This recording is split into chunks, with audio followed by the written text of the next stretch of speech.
ابتدا وارد سایت www.fast.com میشوید. سپس پلن مورد نظر خودتان را انتخاب کنید.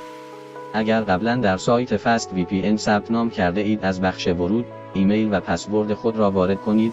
در غیر این صورت از بخش ثبت نام اقدام کنید. پس از تکمیل بخش ثبت نام، روی دکمه پرداخت کلیک کنید.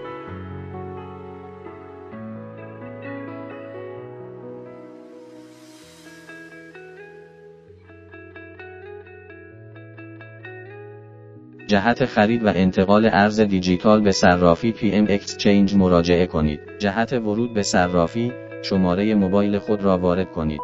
سپس بر روی دکمه ارسال رمز کلیک کنید. رمز یکبار مصرف ارسال شده به شماره همراهتان را جهت احراز هویت در صرافی وارد نمایید.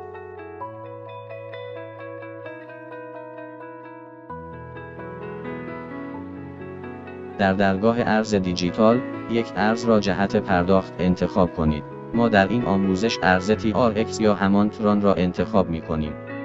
مقدار ارز نمایش داده شده در درگاه را کپی و در صرافی در بخش مقدار واحد تران وارد کنید. سپس شماره کارت بانکی خود مطابق با مالکیت شماره همراه وارد شده در صرافی را وارد کنید.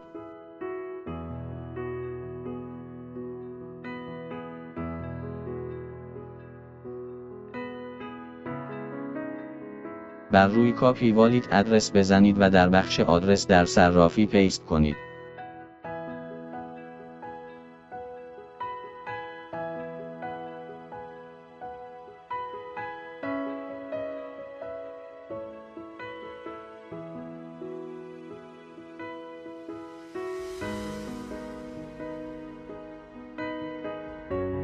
در درگاه بانکی اطلاعات را با همان شماره کارت احراز شده تکمیل و پرداخت کنید.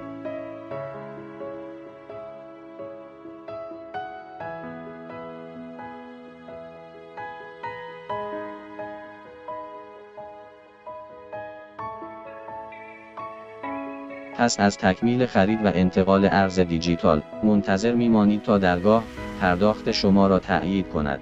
این پروسه بین 5 تا 30 دقیقه ممکن است زمان بر باشد که بستگی به صرافی و شلوغی شبکه دارد. لطفاً تا قبل از تأیید درگاه، صفحه را نبندید.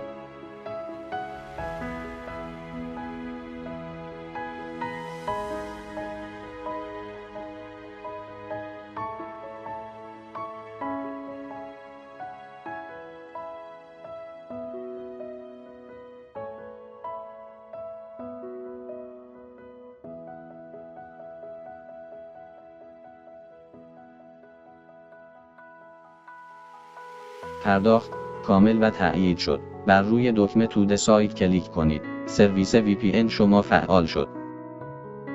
اطلاعات سرور به همراه یوزر و پسورد VPN در این بخش قابل دسترسی است. توصیه‌ها و آموزش‌های اتصال به VPN در قسمت پایین‌تر قرار گرفته است. لطفاً به توصیه‌های سایت برای استفاده بهتر از VPN دقت کنید.